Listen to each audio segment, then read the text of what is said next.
The following broadcast is a Nighthawk Network presentation.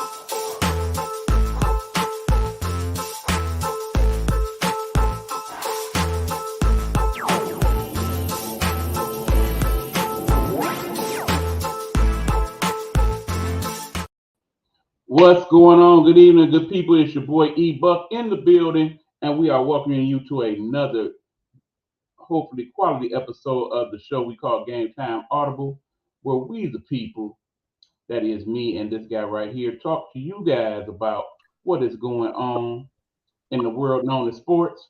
I, of course, am your boy E-Buck the Nighthawk, and of course, that man to the right of me is the man we call the sports guru himself, the one and only Hugh Lee. What's going on, Hugh? What's good, E, man? How everything going? Everything's going pretty good. We having some slight technical difficulties, y'all. So it's a slight delay between me and Hugh. So kind of forgive us for some of the dead air that might pop in between here and there.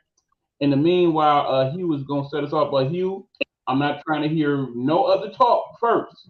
If we're not talking NBA, if it ain't NBA first, I ain't interested. We got to talk playoffs and things. Come on, man. Shit, that's the only thing that's really around right now to talk about. Oh, there's other things to talk about, but And we talk the main thing. yeah, that's pretty much the vocal point because we're to the point where one of the teams is already in the finals waiting for the next one. And yeah, it's definitely getting to the point where it was intriguing. I thought we was gonna have something that never happened before in the past, but the Celtics get the chance to live to see another day, unfortunately. But yeah, so far so good. It's been pretty much lopsided on both sides, man. But been to the point where I can't really say a lot of interesting things happen on, the Eastern Conference. But besides Jimmy Buckets being who he is, and then Jokic, man, just constantly making history. Okay, so where we going first? We're gonna talk East or West? I want to go with East because they still have a situation where Boston, I guess, have a fighting chance. Don't really think they do, but I know that they got the words from some of the guys with the Boston, Red Sox of saying, yeah, you can count us out, but don't let us win the game.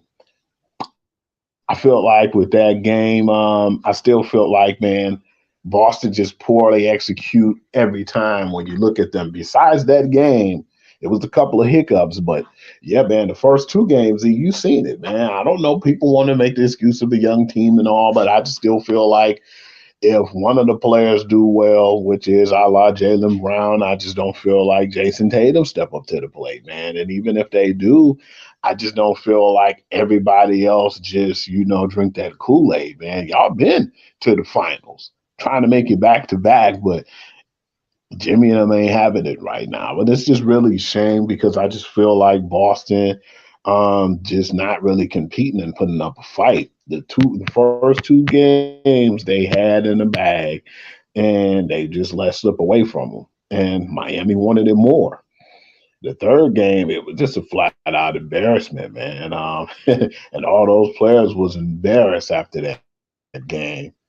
And yesterday they really took a stand, but I think, man, like I said on my Facebook page, man, they on borrowed time. So, give or take, if they did win in Boston, they ain't gonna get out of Miami in 6 games. So, yeah, man, I'm looking forward to seeing what happened. But I was surprised they actually put up a fight because they haven't the first 3 games.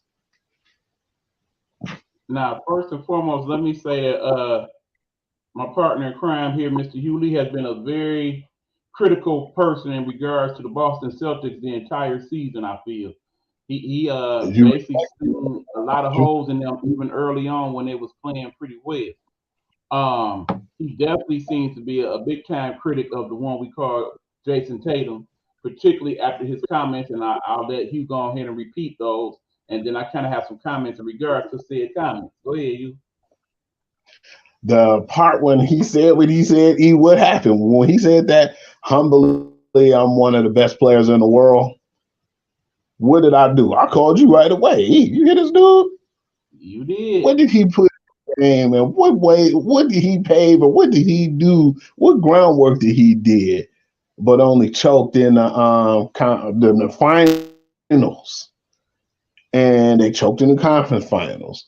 Hell, sometimes they didn't make it past the semifinals. So it was like, damn, he kind of feeling himself from not really establishing much, Them playing lackluster ball in the finals, and then to say on the brink of, being eliminated, because I thought that it was over when it went back to Philly. He only scored 1 point in that first half. So, we laughed and joked around about him. I know a lot of people on Facebook, Instagram, Twitter, you name it. They definitely laughed at that performance. But when he put up the 16 in the fourth, I said, okay. He basically pulled out deep and did what they had to do to pull out this win.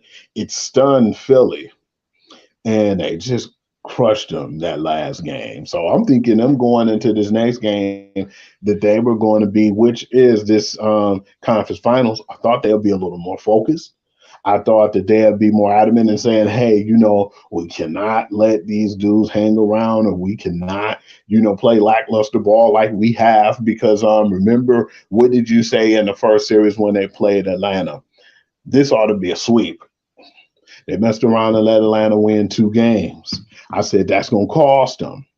It did almost cost them in the Philly series. And then that Philly series lagged over them going all the way to game 7 to this series. I'm not saying that they're fatigued or they're tired. It's just a mental block with them, man. I don't think a lot of it is Joe Mazzulla. Like, hell, half of it is, but a lot of it's on the players too. I just don't feel like they go out there and they basically play to their ability as far as on defense. Offense, sometimes they get a little froze, or they not playing well, but really defense is their pedigree. And I think you already know, I didn't like the whole thing with Ime Udoka. When he left, it seemed like that identity's kind of missing now. And it got exposed because we actually looked at Ime Udoka at first, like, who's this dude? Because when they were not playing well last year, and when he made those adjustments and they got to the finals, I said, well, I think they found something in this guy, man. They need to definitely keep him around. We know what happened earlier in the year when they got rid of him, and everything happened the way it did for a reason. But I brought that up because they were saying that, oh, yeah, Boston put in some kind of way because of the Ime Udoka firing. Ain't nothing you can do now. You got to play with the coach in front of you. And I feel like at one point, Joe Mazzulla was pissed in one of those games, man, when he was like, man, we had the game and we were up. And they just basically, went to sleep, and they didn't take care of business. Their poor execution, a lot of that could be said because they don't have a great adjustments with Joe Mazzulla. Yeah, he's a new coach. But at the end of the day, you got to say them players are not playing as good as they should. And just like in that series when Julius Randle said they wanted more, I just think Jimmy Buckets don't want it more, man. That's my opinion. Well, you said a mouthful there. Let me address a few things. First of all, Ward, I think you've been a little hard on the Jason, okay? You've been a little hard on the Jason. Let me say that out of all the players still left in these playoffs, he averages the most points in closeout and or elimination games than any of them. In a closeout or elimination game, Jason Tatum in the last 4 seasons is averaging 30 points, 9 rebounds, and 7 assists. That's pretty consistent with what happened last night in a elimination game, game 4. He finished with 33 points on 14 of 22 shooting. He was 4 from 9 from 3 point line. He had 11 rebounds and 7 assists. By rights, I would say based on that statement he made that particular game, he pretty much was the epitome of that yesterday. The problem, of course, is that we're not getting that consistently enough from Jason Tatum and other members of his squad. I think what's really costing Boston at this point is the fact that when we first looked at them going into these playoffs, we felt like they was definitely the deepest team in the East in terms of bench play and overall play. We like them defensively for the most part, and their ability to guard both bigs and littles. We're not seeing a lot of quality with that. And keep in mind, that's pretty much what Udoka was known for as a coach, being a defensive-minded coach, that of which he got from those years working under the great coach Popovich, and bringing a lot of that to Boston. Now, Mazzulla, who basically learned under Udoka, basically did not learn enough of that defense because it's definitely showing at times. And again, we are not getting enough quality play from the bench players there in Boston. Conversely, on the other side, we got Miami, who basically is going to the bench and getting all type of production. In fact, in For undrafted. three of those games, most of their points don't necessarily come from the starters; they come from the bench. So when you put those things together, it's no wonder we at where we at now. That being said, in an ideal world, this is not what the NBA as an organization wants. You do not want to see a Denver versus Miami final. That is not good for business. What was good for business was a Los Angeles Boston final. We know that because, of course, Los Angeles and Boston are two of the three big major markets in the country in terms of television and revenue and all of that.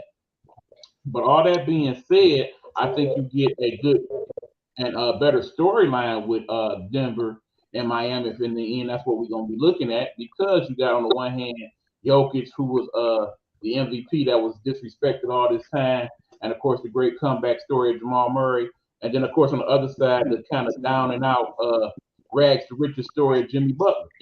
So yeah, from a storyline standpoint, it looks like a great final because more than likely Boston will meet the same fate as everybody else who's ever been down 3-0 in the NBA playoffs, because we've yet to have a team come from 3-0 in the NBA playoffs to win that series.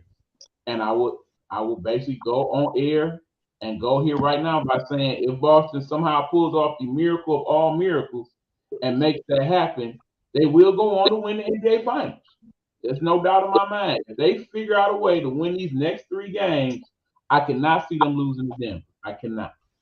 That being said, it's looking real good for them Denver Nuggets right now. Before we get into that too, I definitely respect you having the stats ready for my man Jason Tatum. But what you didn't say was, in those first few games, the three games, that he basically didn't score a point in the fourth quarter and with 5 turnovers. That's where I'm getting at. Yeah, because one time when I put up, he's humbly one of the best players in the world. One of my other boys, Eric, Mr. Mayweather, said, "Hey, Hugh, man, he was for the first 3 quarters." And I said, that's what I'm talking about. It was just his fourth quarter performances needed to be a little better in the point where the game where it was some pretty close games, and to not show up in the fourth quarter, that's been my biggest concerns with him as a player.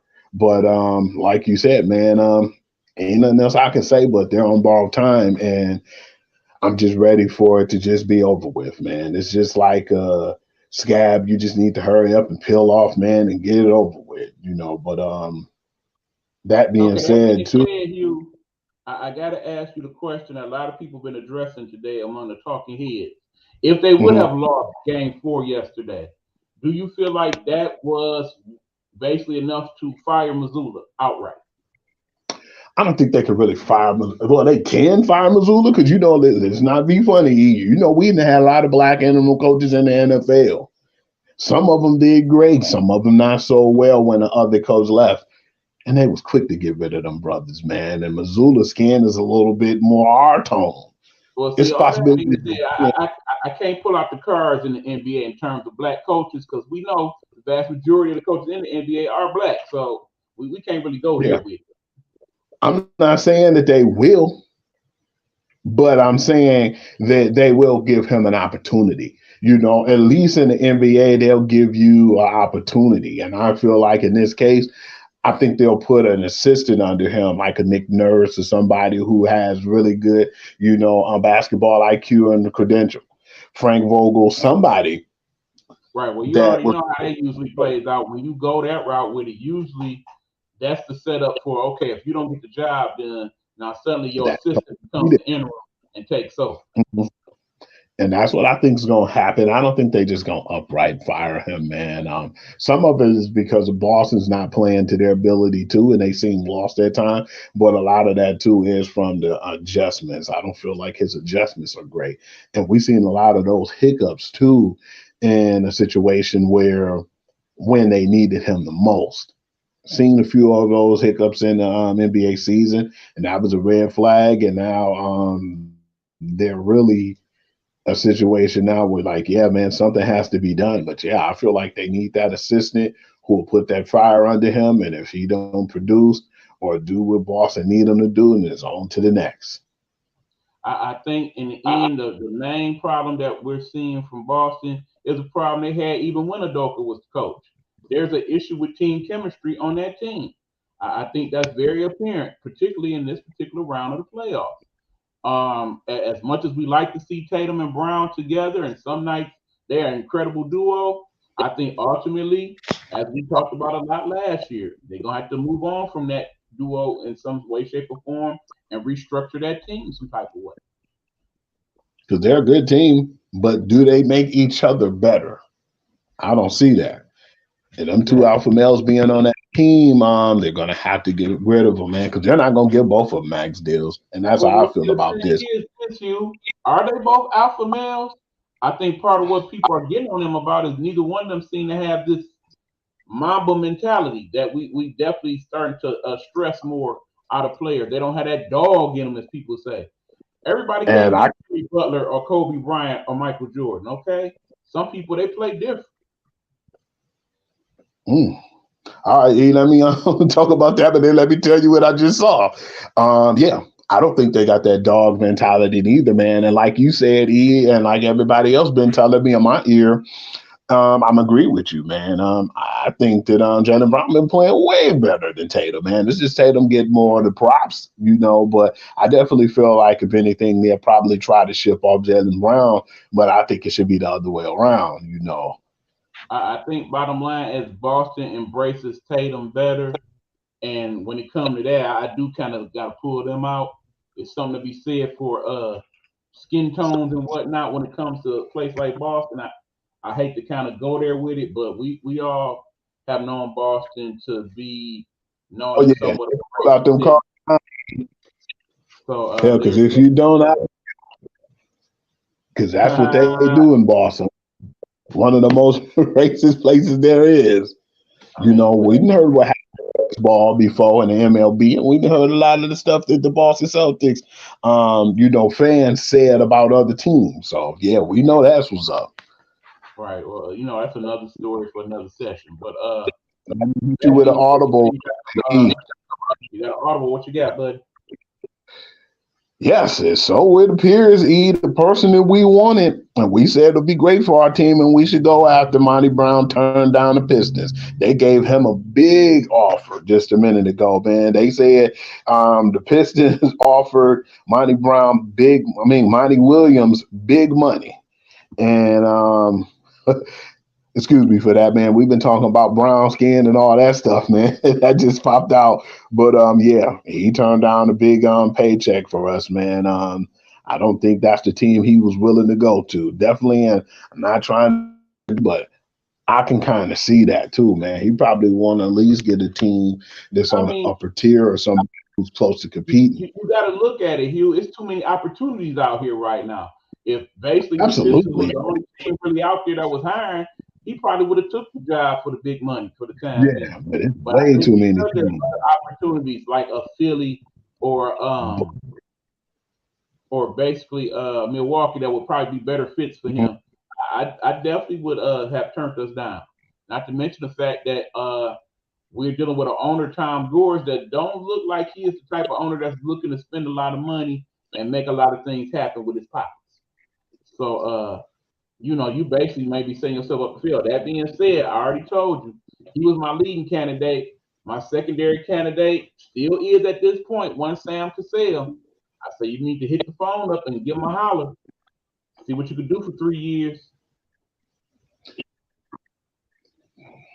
Yeah, because it's gonna be rough with them, man. It's a lot of development and getting those guys together.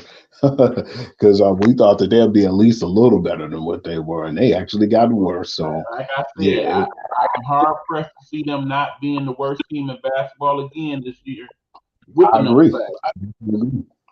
And with them and Udoka, I think that they'll be a little elevated as far as the Houston Rockets. But yeah, E, sorry about that, man. I want to get back to the Denver Nuggets too, man. As I may, yeah, those guys been playing lights out, man. Jamal Murray has been on a whole nother level.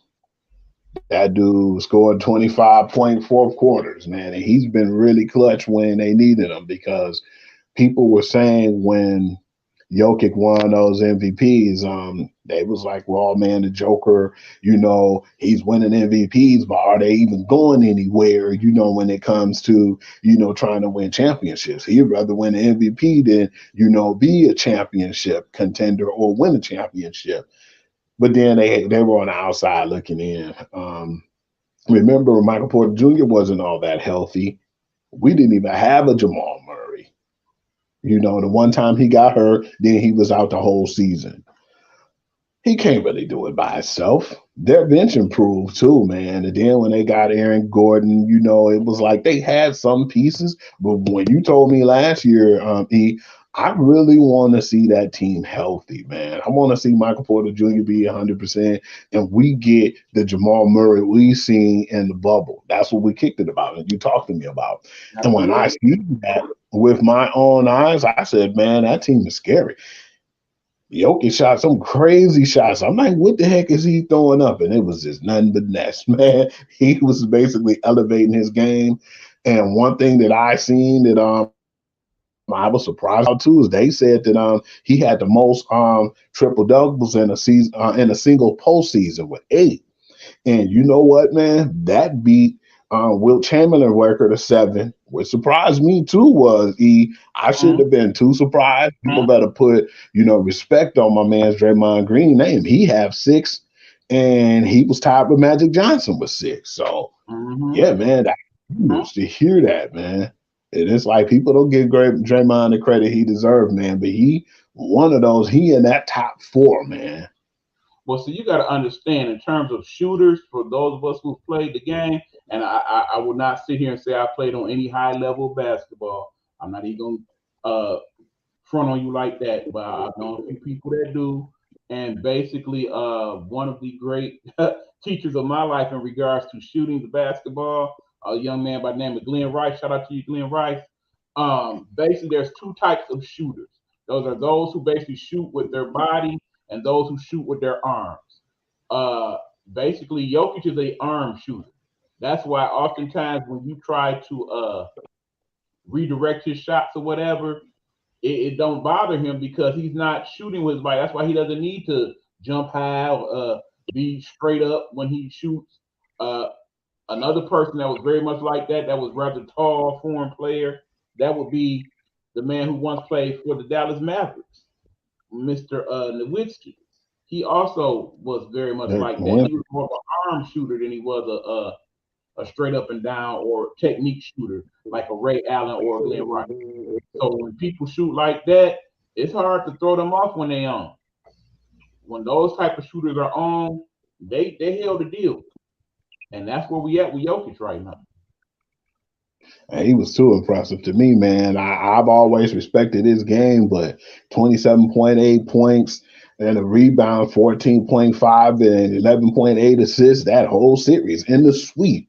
So it was like, man, it was just really fun seeing him and Jamal Murray and Michael Porter, but people can't sleep on KCP, man. Caldwell Pope was feeling some kind of way when Russell Westbrook went over there to the Lakers and they got rid of him. And he said it's always good to feel like you're wanted and you're appreciated when he went to Denver. And when he found out they was playing in LA, man, he definitely wanted to make a statement.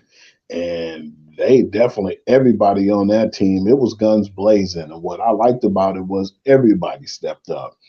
And it wasn't just one person effort. It was that whole team, did what they had to do to, eliminate the Lakers. But yeah, man, it was like this is something that we would have probably seen all along if we had a healthy Denver team. So yeah, man, it's gonna be really interesting because like you say, if it's a Denver and Miami series, you're gonna have the best of Jimmy Butler, man, and you're gonna have the best of Jokic. But I think, and I'm not trying to be funny, if that is the case, I just feel like they have too much in Denver. I might be wrong, because you could get somebody on a hiccup game when you out like they are. Like, say, if Boston still another game, but then they go back and lose in Miami. Look at all the rest Denver already had, man. They could come in and they could be a little rusty, you know. But at the same time, if those guys still playing on the top of their game like they are, man, they're gonna be a hard out, man. I can see that Cinderella story ending in the finals once they get to Denver. I mean, bottom line is we had one of the best two-way players in the NBA dealing with Jokic those last four games. That would be one Anthony Davis, and he basically couldn't do nothing with him. He was powerless to stop him at times. So if he's doing that, I fail to see anybody on that Miami Heat team that's gonna be able to stop Jokic. And even if they somehow manage to do so, you still got to deal with Murray. And yeah, granted, Murray and your boy Jimmy Buckets maybe equal each other out. But that being said, that bench in Denver is a lot stronger than that bench in Miami. A lot, I'm boy. hard pressed to see Denver losing to Miami. But that being said, me always want to have a good storyline. I would love to see if Miami somehow pull it off. And again, let us give Mike Malone a lot of credit for what goes on in Denver too. He is not getting nearly as enough of his flowers in regards to how well he has coached that team and the type of us against the world mentality that he has them believing in right now that's brought them to this point.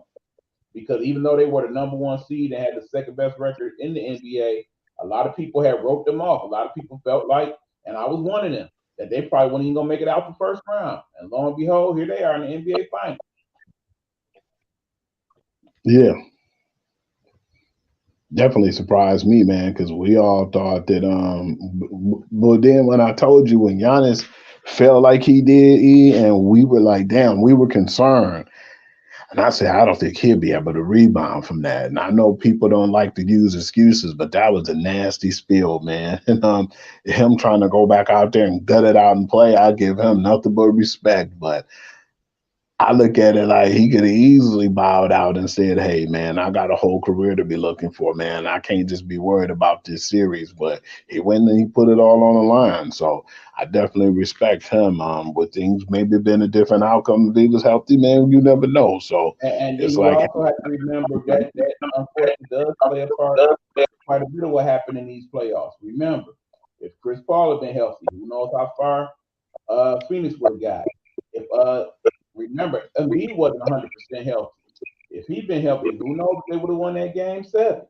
You got of course what happened in Milwaukee, and remember, even before that spill, Giannis still had the wrist issue that he was dealing with. So he wasn't healthy. I mean, Middleton still wasn't 100% all throughout the season.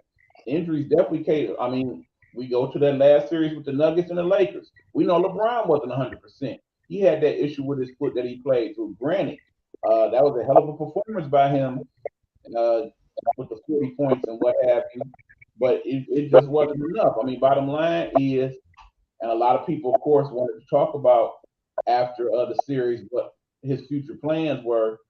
Make no mistake, people. I know the talking heads talked about it a lot the last couple of days. LeBron's not retiring. He ain't going nowhere.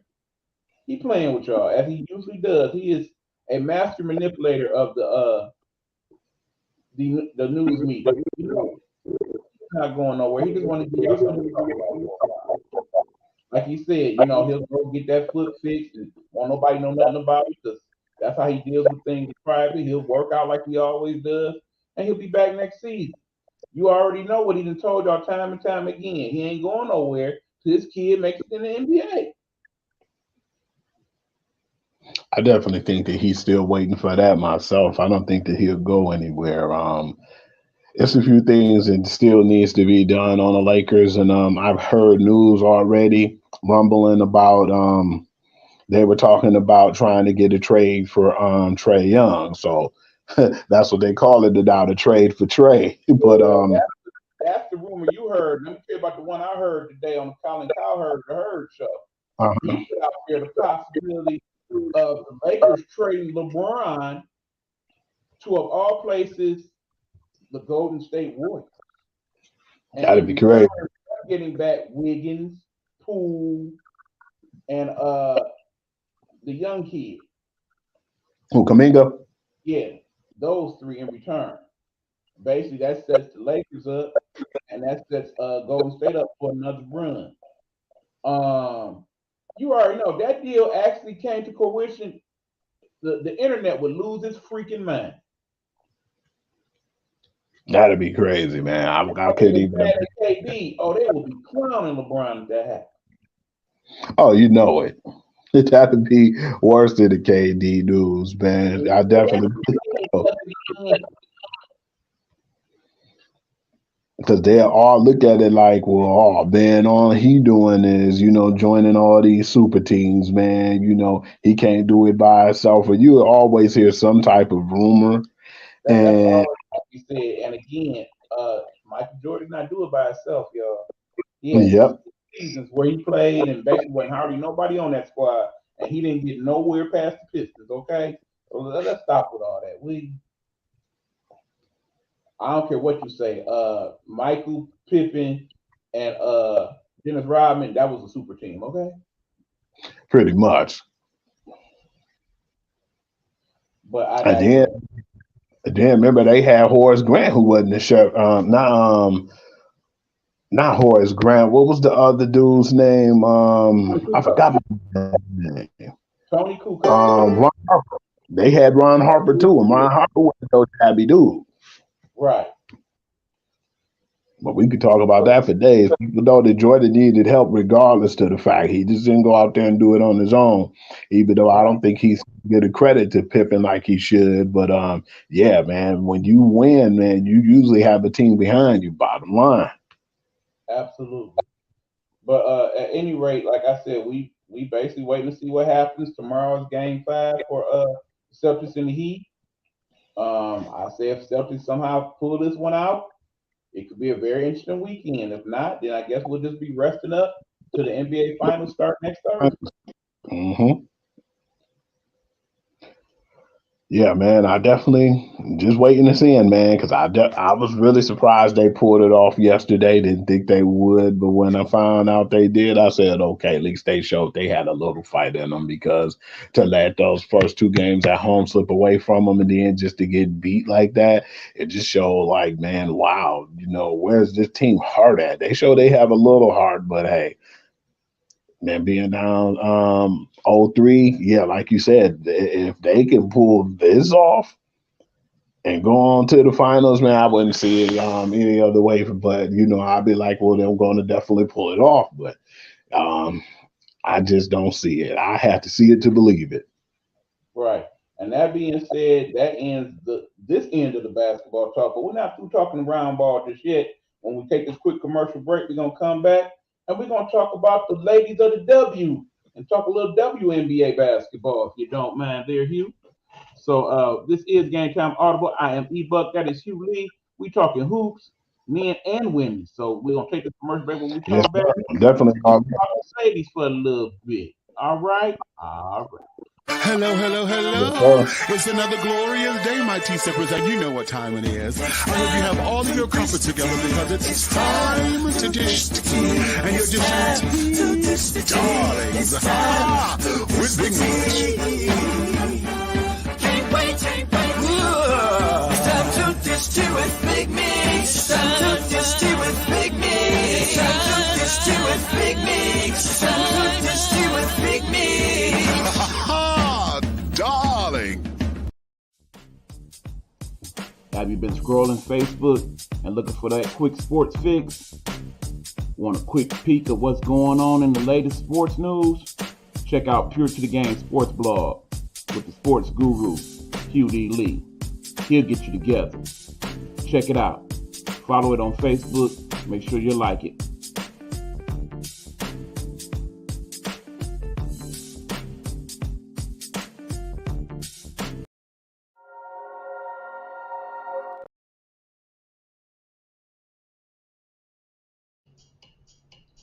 Hey, this is Eric Buckner here in the Nighthawk Network studios. And for those of you that have pet care, grooming, and vet needs, we want you to contact here in the Detroit area, Meet You There Pet Care. That's Meet You There Pet Care, LLC. The phone number is 313-471-4970. So for those of you that have pet care needs here in the Detroit area, please contact Meet You There Pet Care. They will get you situated with all your home pet care, grooming, and vet tech services. And do know that we want to promote all small and minority businesses here in the Nighthawk Network. Make sure you contact me on the Nighthawk Network Detroit page or on Eric Buckner Messenger or Eric Hawk 45 Instagram to get your thing promoted here on the network. Thank you. Have a good one.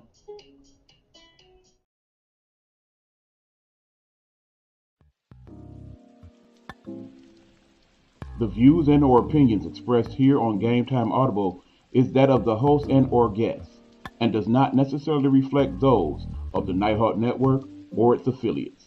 Viewer and listening discretion is advised.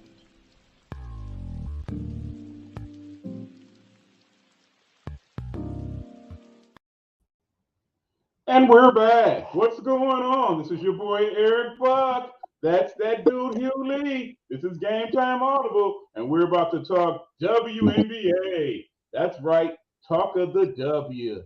First week of WNBA in the books. We are off to a good start. Seen some couple excellent games, some games not so much. We're gonna talk a little bit of it all right quick with my man Hugh. What were some of your thoughts on the first week of the WNBA season, sir?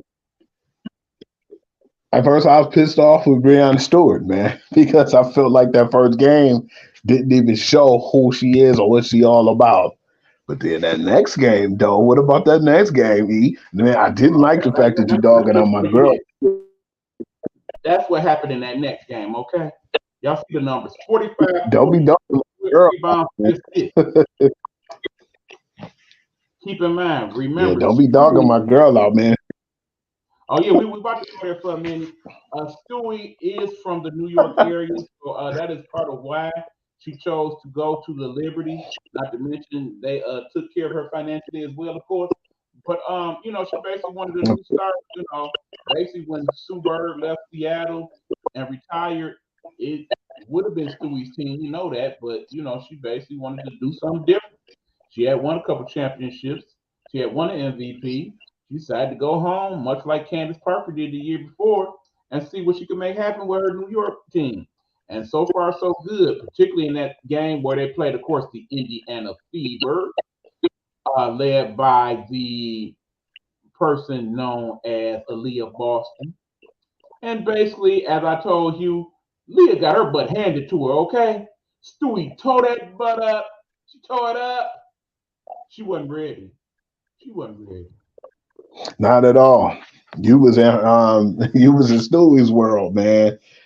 You might have been the girl and you might have been the best player when it came to college, but when this is WNBA, I know she was saying, this is my house, welcome to the WNBA. And she gave her a really harsh welcome, man. She threw a 45 piece.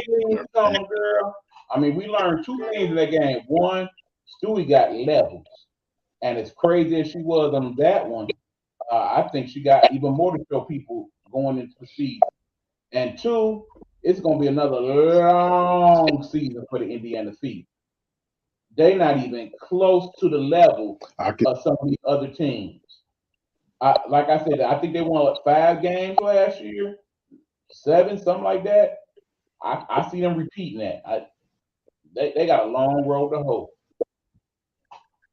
Yeah, it's not looking too good for them, man. That game was a thrashing, and to put up 45 and 12 too, man. It was like she let her actions speak louder than any words that can be said. And yeah, I feel like that's a learning experience for my girl. But at the same time, man, you got to get credit where credit's due, man. Stewie left, and she knew what she was gonna have over there with the evil empire with the New York Liberty. But what I'm looking at too is You're not about to do that.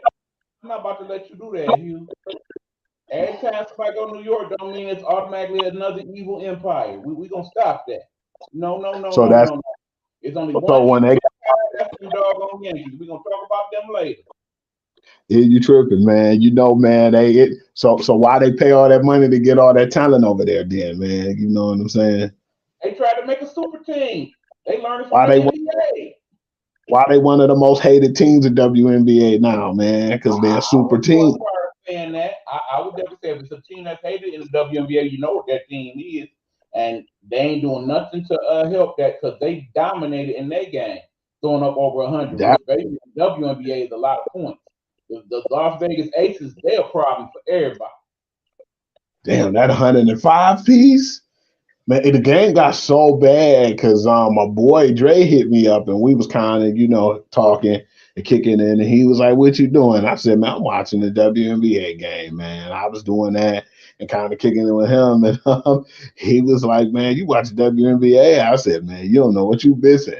Then after that quarter, I said, "Actually, you ain't missing the damn thing because, like you said, the Aces went up by like 30." And I said, I don't want to see this And no what I more. learned from that game is it's gonna be a long season for Seattle too, for sure, for sure. So attention, Angel Reese, Caitlin Clark, Paige Beckers. These are your teams you probably gonna end up on next year. You But understand? damn, They definitely got a spot for you, and it's gonna be wide open. that 105 to 64 though, man, in a WNBA game, that's not right. It wasn't even that close. The bench Not did about really. that before. Not really. What I did like about it was Kelsey Plum, man, wasn't really looking good on her shot. Then she just went ahead and she started taking the ball to the basket. They kind of looked a little not really in sync really yet. But just imagine when they really start to get in sync, and we giving them all the credit right now.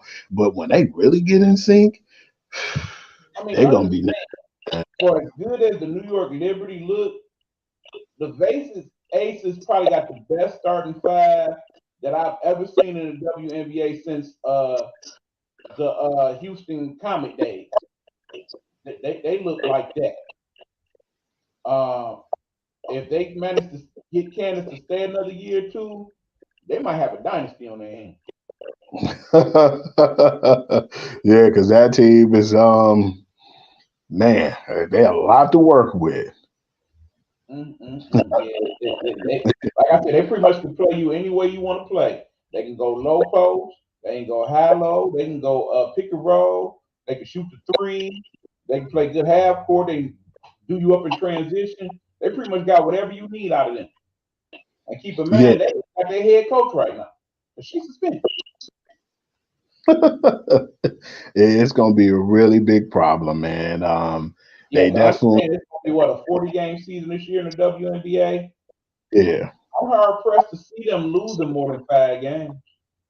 Dang, I can see them going 35-5. I But wouldn't be surprised, man, I can because also see the Fever going 5-35. See, it's a shame that they don't let you bet that on FanDuel. but you know I would play that like I played the Kraken a couple years ago. Indiana would give me much money. Just adding Candace Parker to that team, man, just make it so bad. Because with Chelsea Gray, You kind of get that and feeling you got when your boy KD went over there to the Warriors. It's that that's same that's what they remind me of, man. feel like. And then it wasn't like they really needed her, man. They already had so much firepower. And then with Asia Wilson and all them other chicks over there, man, it's really not fair to be honest with you. So I would love to see like sometime like where they just give us that Liberty and Aces matchup, man. Because I definitely Now, be like I watching. said, that's gonna be must see TV. Absolutely.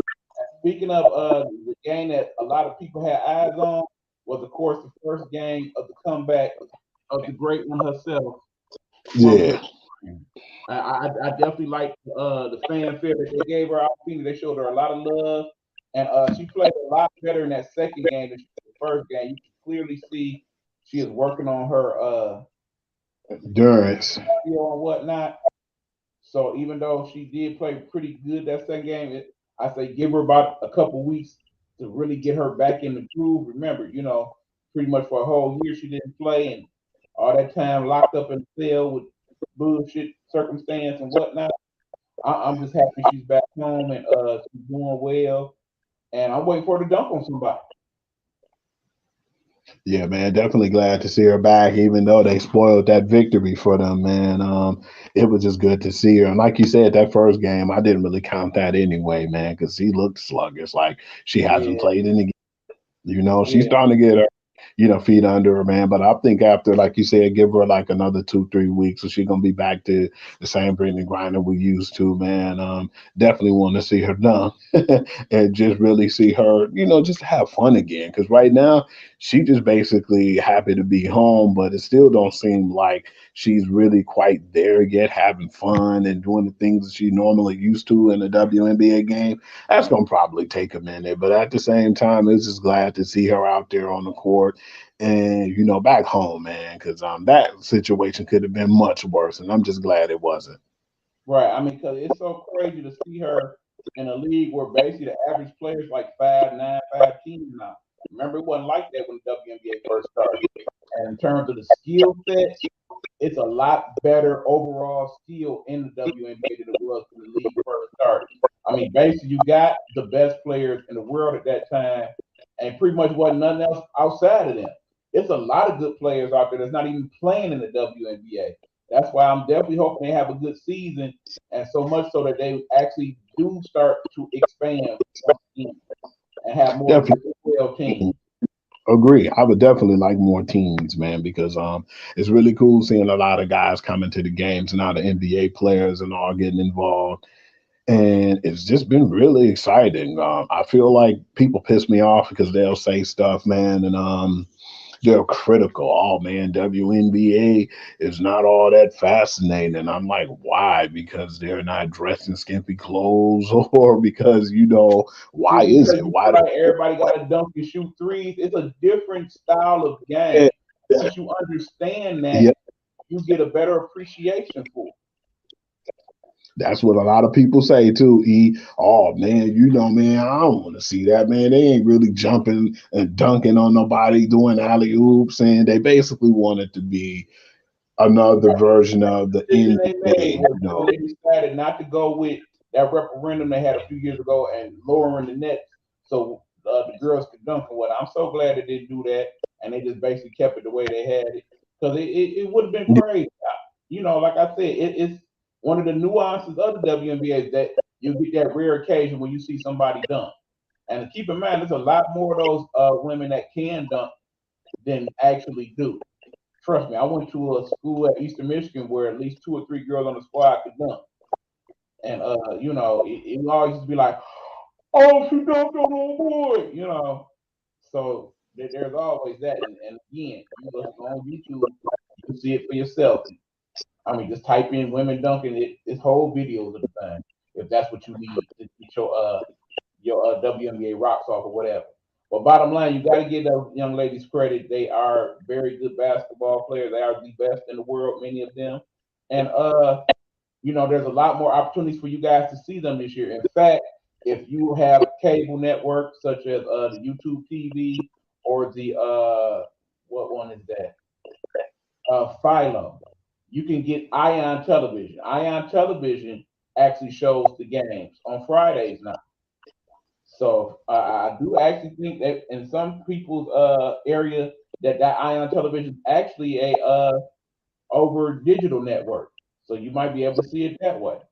So if you just need to find places to actually watch the games, there's that. And of course, ESPN is definitely doing their due diligence, showing it on both ESPN, ESPN2, and ESPN Plus, and CBS Sports Network, NBC Sports Network are also showing games this year. So, like I said, you just got to do your due diligence and find the games.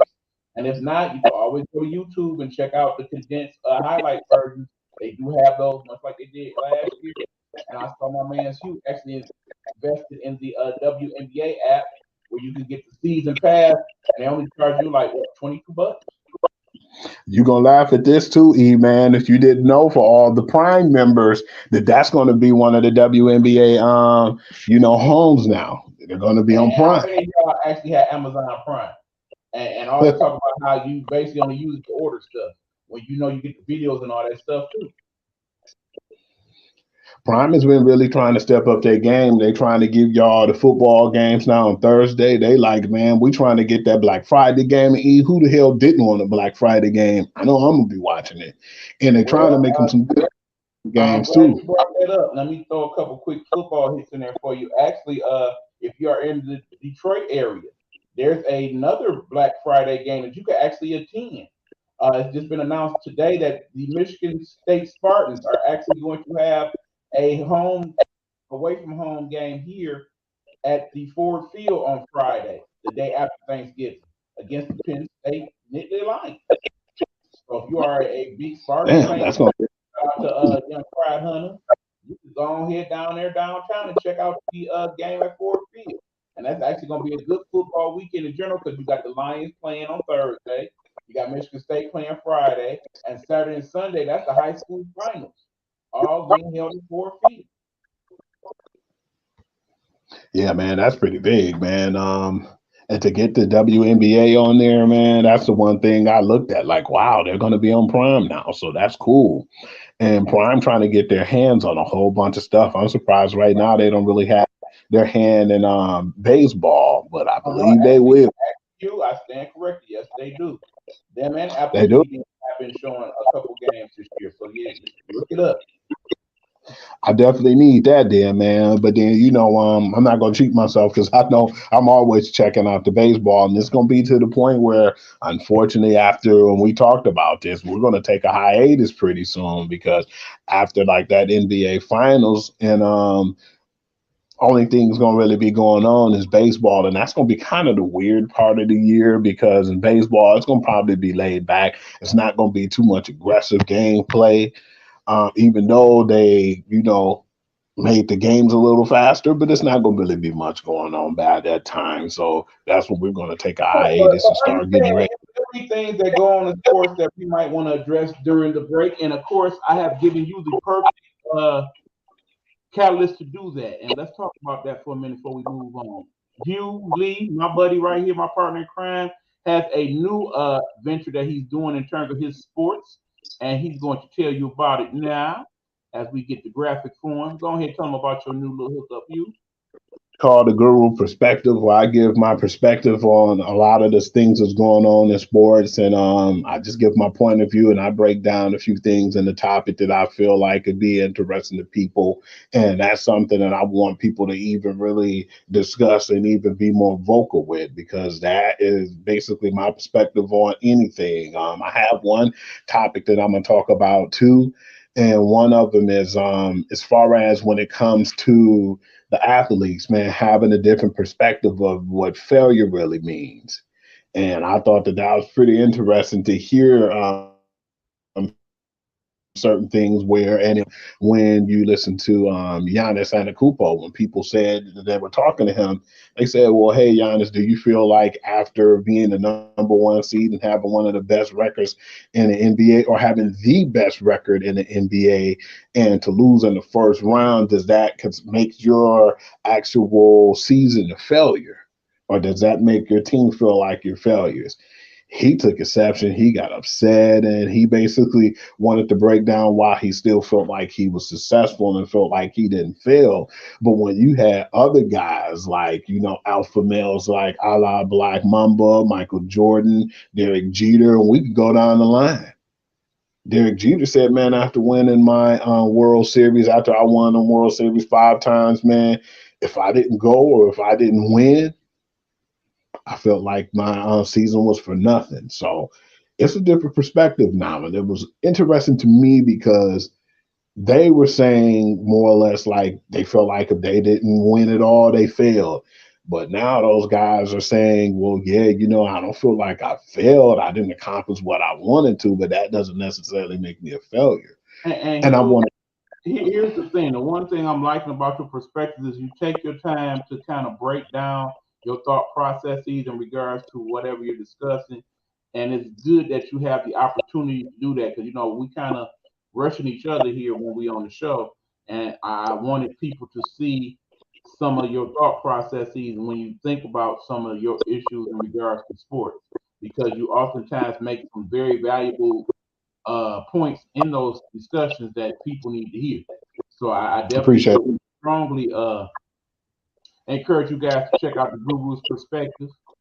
He is on 2 episodes right now. And he just basically mapped out what he's going to talk about in that third one. I want him to keep going.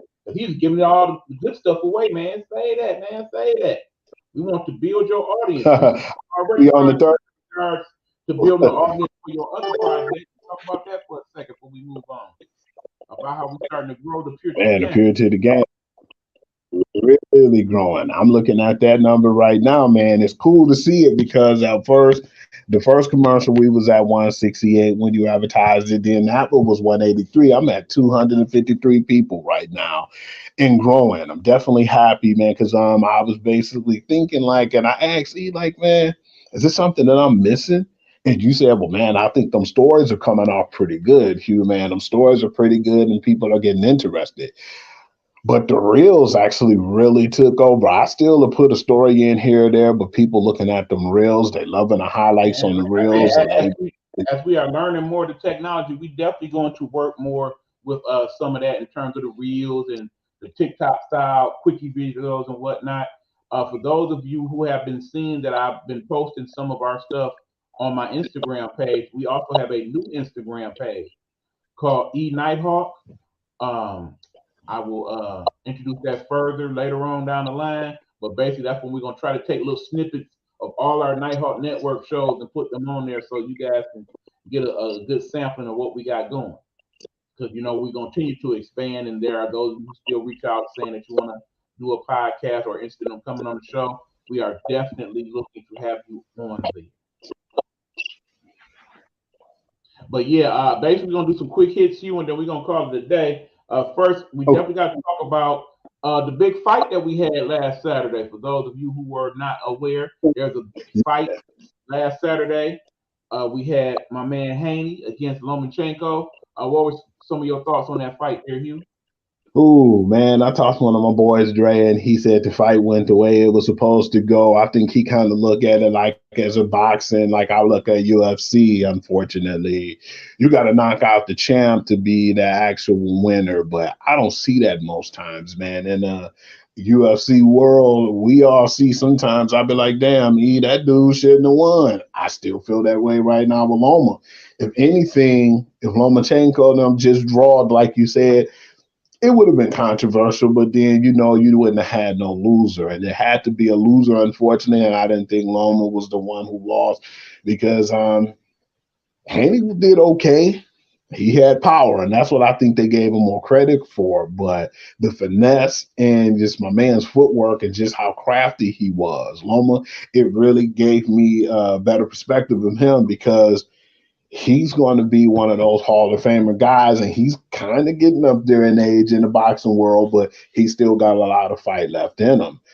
I was pissed off, and man, you was pissed off. And one thing I told you recently, hey man, they let me see the fight, but they didn't let me see what happened, the results.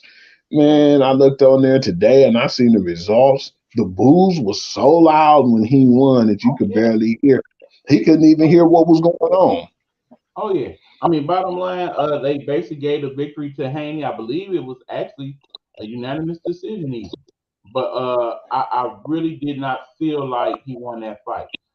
If you go to like the first 4 or 5 rounds, Not yeah, at all. I would give him the slight edge in those first few rounds because the power shots of Haney definitely Yeah. seems to be more prevalent in that part of the fight.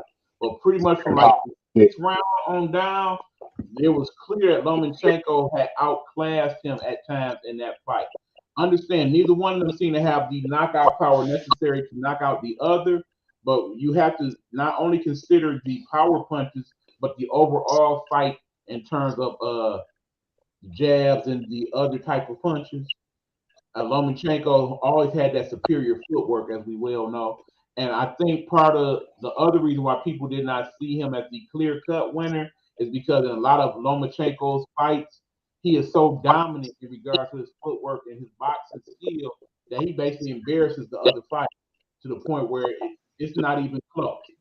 Haney is pretty consistent as a fighter, and he basically was that in this fight. But I think he basically got outboxed by Lomachenko.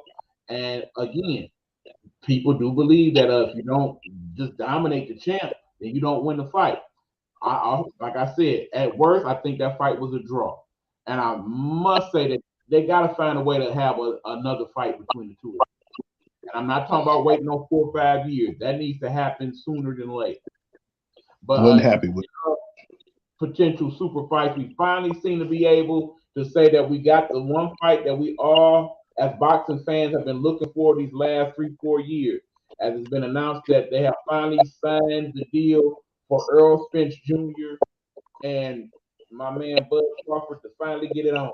What's your thoughts on that, Hugh? About time, man. You kind of hurt my feelings today when I said they were in their prime. You said not really, but they're more in their prime than with Pacquiao and them was. And I still feel like it'll be a good fight. Like you said, it was 4 years old, and it should have happened already. But what I like about it was, respectively, that the fact that they got tired of all the promoters and people trying to chime in and say what was what, and they got with each other and talked about it like men. I've never really seen that go on often in boxing, and that's huge to say, man, the heck with all y'all, the fuck with y'all heckling and talking about, let's focus on getting this fight and give the fans what they want. That's what made me respect boxing a little bit more and appreciate it to this level, because you always have good fights. You had to, Tank fight, with Garcia, and then Haney and Lomachenko, and now this is going to be one of the best coveted fights, man. Both guys are welterweight, and they're trying to be like an undisputed champ. So I'm just really happy to see that finally, that those guys spoke amongst each other, man, because most times they let money get in the way, or they want to make excuses and dodge a boxing and say bad timing. They talk to each other. They got out all the middlemen and all the chirping, and they said, okay, this is what I want. This is what I want. Let's make it happen. People in boxing need to take note, man. We'll get a lot better fights, and we will have more competition for the players in the game and the sport, because with UFC, what I've liked about it for so long, and you agree with me on this, Dana White ain't going to let you sucker out a fight. You're not going to dodge anybody, not in the UFC. You fight who they want you to fight. You fight the best. And in this case, you lose the belt. Bottom line. And that's what they need to do in boxing, man. Bottom line, Hugh, this is not only the fight that boxing wanted, it's the boxing fight that we need, okay? Once upon a time when we really, really loved boxing, back when boxing was really cool, all the best fighters fought all the best fighters. We got the Hearns and Hagler, the Hearns and Lynch. We got the basically Tyson against everybody else. Even the fight that ultimately cost him the belt with Lennox Lewis. We got all the best fights. And for some reason, after we left the days of our good buddy, the money man himself, Floyd Mayweather, we stopped getting those fights. It stopped happening nearly as much. And that's part of why boxing kind of fell off and UFC kind of go, because in the end, the best fight the best in the UFC. That's why it's become the more attractive thing. And we need to see more of that now. That being said, I'm going to kind of switch over quickly to that world of wrestling. We're going to do that for our buddy Pride Hunter that's going to tune in at some point in the show. We appreciate your Pride. Of course, we will be answering your questions off the air. That's a pre-recorded, but we see you, bro. We see you. I'm starting to see a problem with WWE. And that problem is they starting to let the champions keep the belts too long. You agree with that, Hugh? Not really feeling that, man. I think one of my buddies said something, my boy Darren, we talked and he was like, this is what he said. Surprised the hell out of me.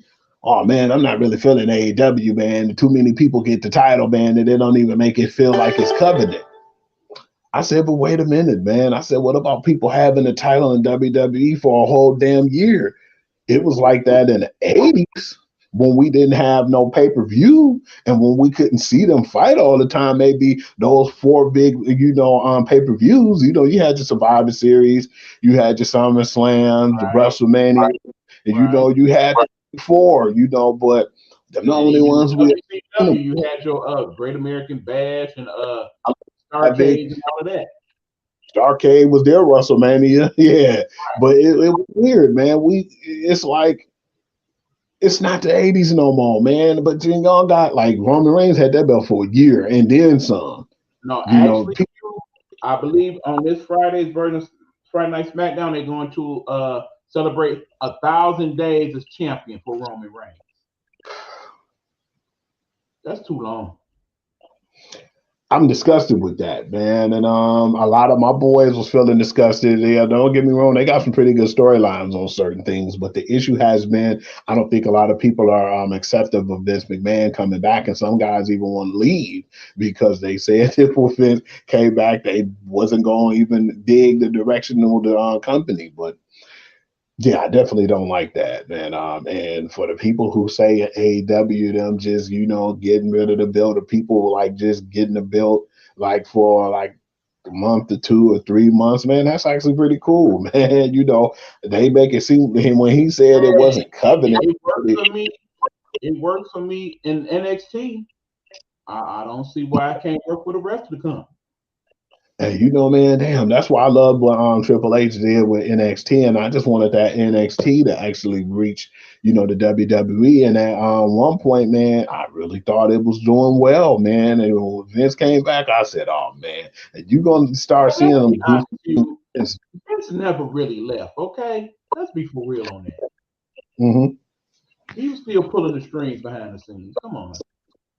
Because did you hear a lot of things too, E, about like, say for instance, that they wrote a hell of a script, like Triple H and them could write some good scripts, man, and then show it to Vince. Vince will rip it up, and then at the last minute, just try to do a show just off the whim, on the fly. Like, man, what the hell is you doing? You can't do that, But that's how you always been, though, man. He'd get to the point where he poke out his chest, and this is my company, and he'd tear up the paperwork or whatever they wanted them to do in the scripts, and he will go all the way and make it happen the way he want to happen. I mean, that's why I'm loving this A&E originals where they're starting to talk to a lot of the former wrestlers and give you their backstory and whatnot, and you get to learn a lot of what went on behind the scenes. Vince was a mug. We are learning that. I mean, just the Toronto screw job, for example, and what happened with that whole situation. It's a lot of that went on behind the scenes as far as McMahon went.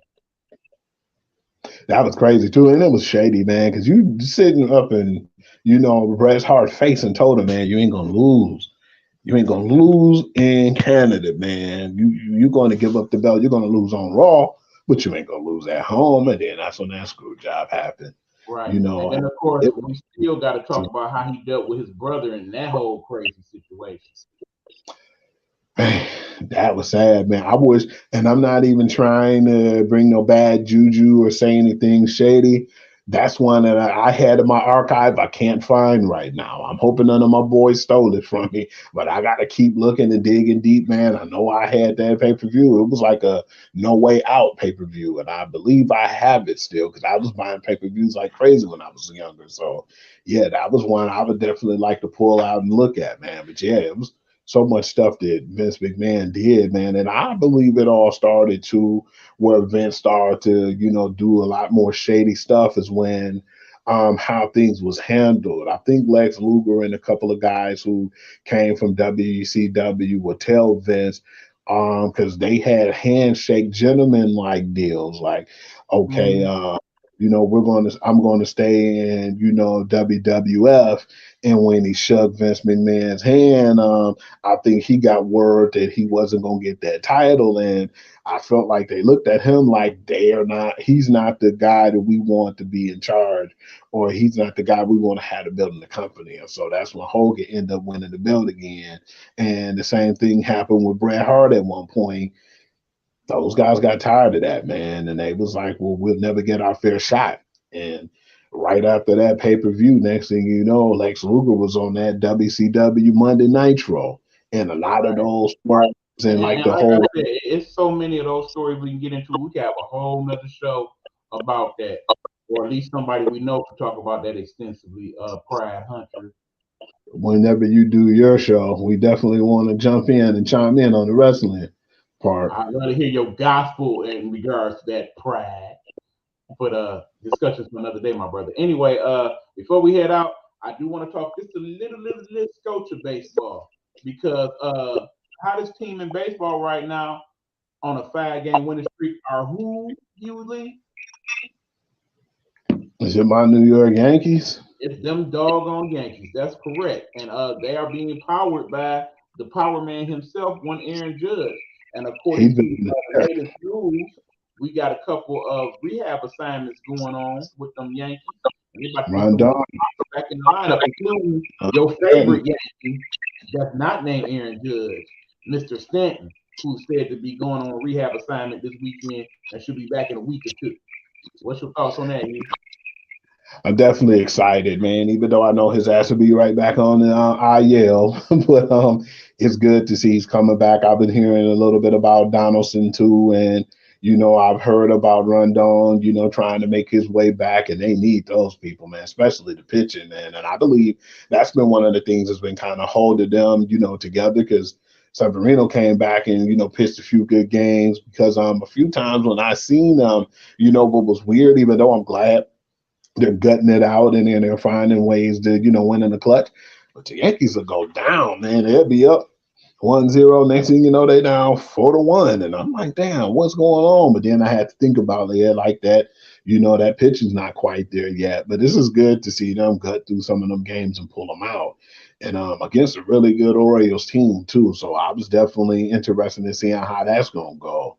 But unfortunately, right now, they in a rain delay, so I don't know when that game gonna pop up. But yeah, man, it's really good to see the Yankees be the Yankees because at one point I was just so disgusted and I wasn't really too happy what was going on. The funny thing is, though, you still got to respect those guys, man, on them Tampa Bay Rays, man, because they didn't lose that many.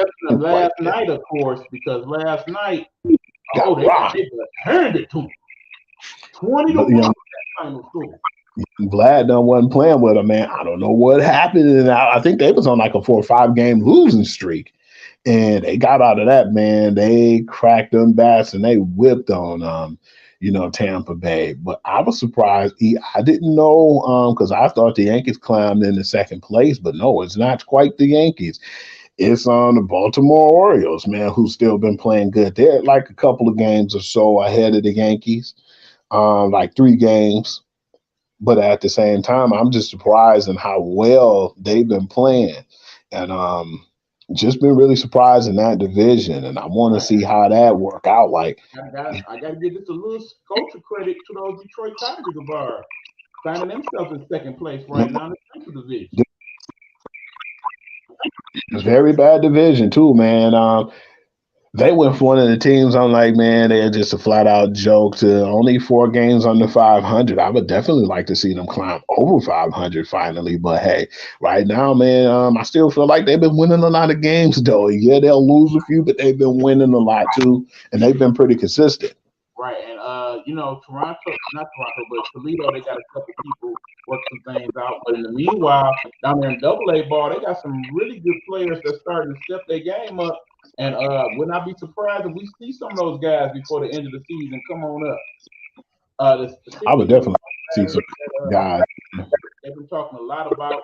I really want to see what he might do at the major league level. But another thing that's good news for the Tigers is they got Scoble coming back soon from his stint with Tommy John. So I'm interested to see how well he pitches. And of course, soon behind him, we will have Matt Manning coming back as well. So if we can get them 2 back in the rotation and pitching well, who knows? I definitely like to make a run, man. We've been counting them out for so long, and when I looked up at one point, they was only like 3 games under 500. Then, they lost a few games to some pretty good teams, but I just still hope that they can do something, man.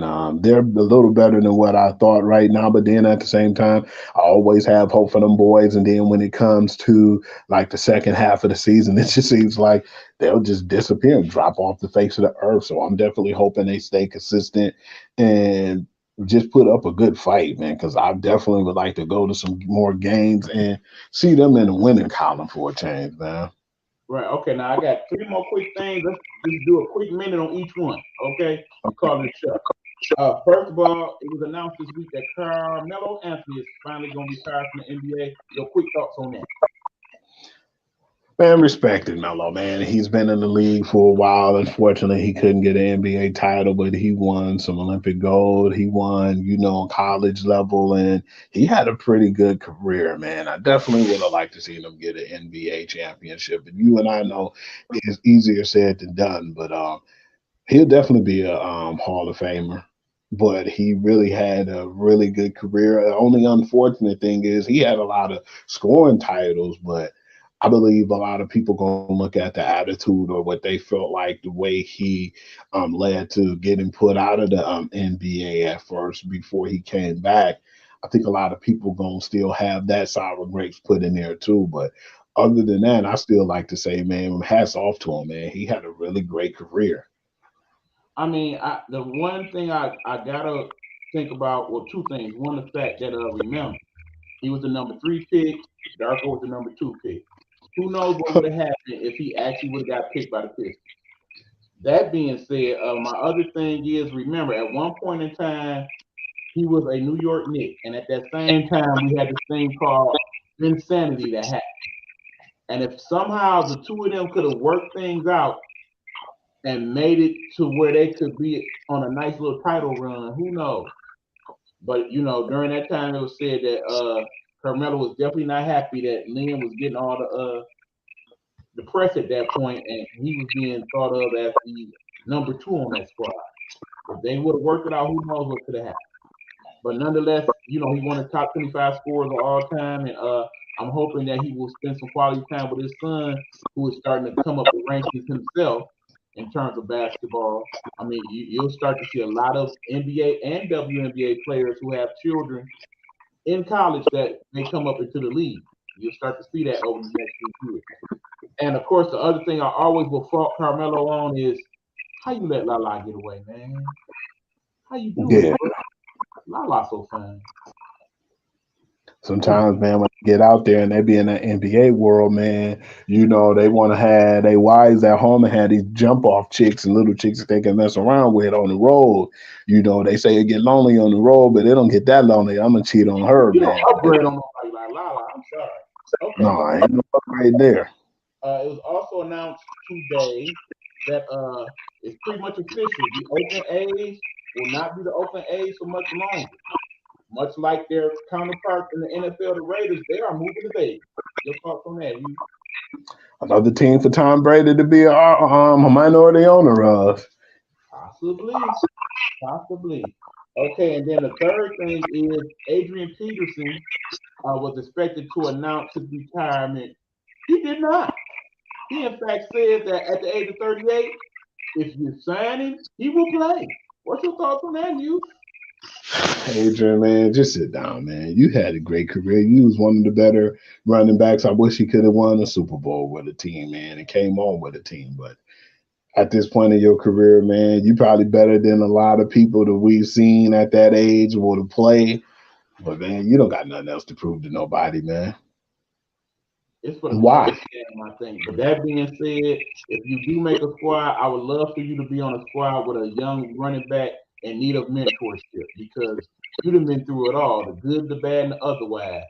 And I'm really hoping that if you go to that squad, you teach that young man the way in which he should go so we don't end up with situations, unfortunately, like the last thing we're going to mention today, the fact that John Morant went on his IG page today and had some disturbing messages.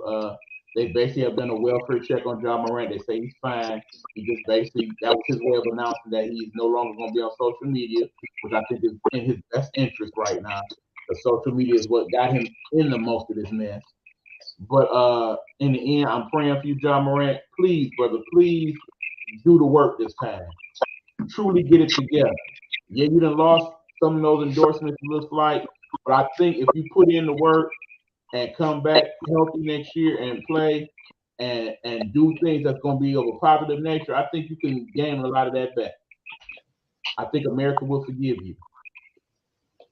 Yeah, man. I just feel like the social media get people in so much trouble, and I feel like as a basketball player, NFL player, MLB, wherever player you are, man, just stay off that social media. Especially leave what you do private, man, because you flashing on them guns and doing all that stuff on social media don't even have no place for social media.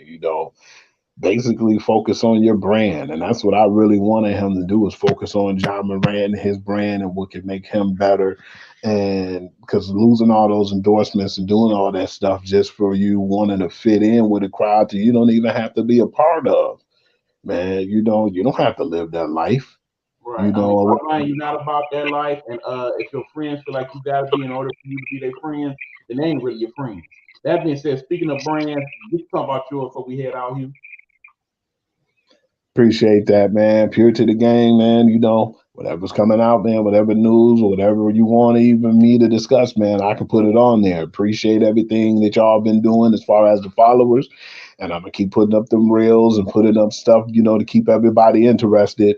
And I will definitely be putting the Guru perspective on there as well, so you can check that out. And just appreciate the love. I know right now I don't really have that many followers, but the people who chime in, you're definitely gonna get some of the best of what I do, because I analyze and I break down everything and I just basically tell it from my perspective.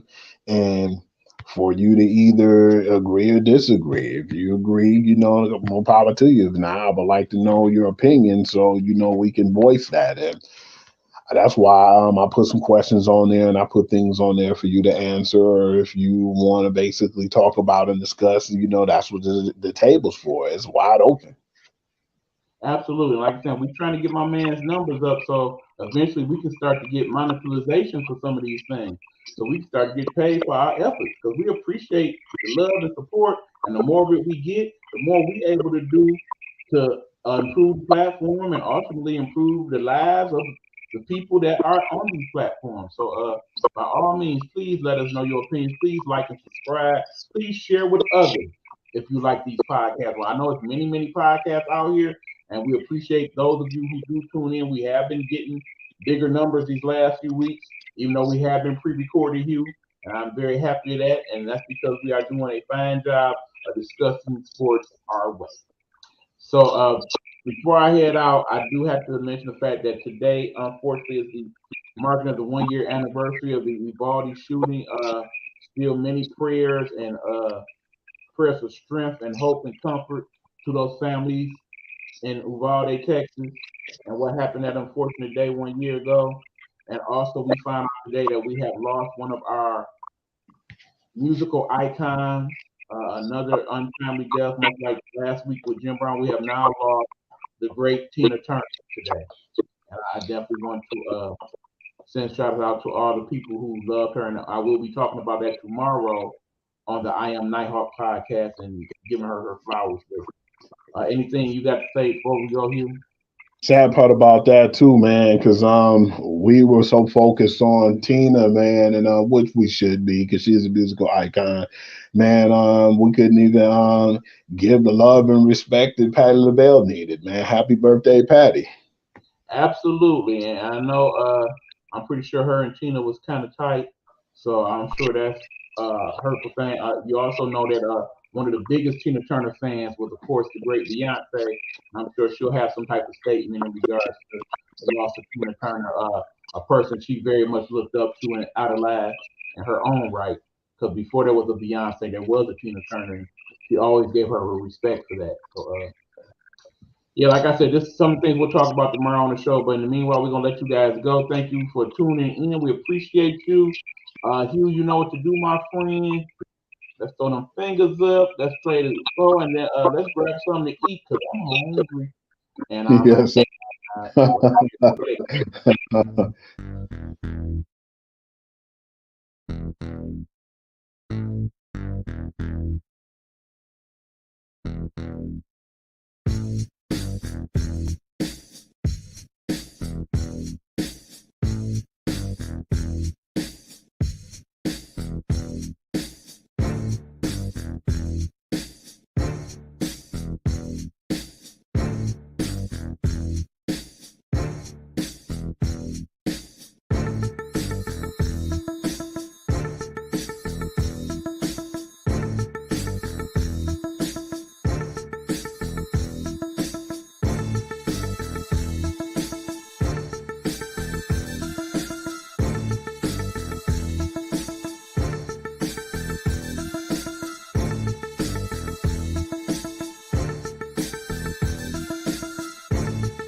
Gametime Audible is a Nighthawk Network presentation.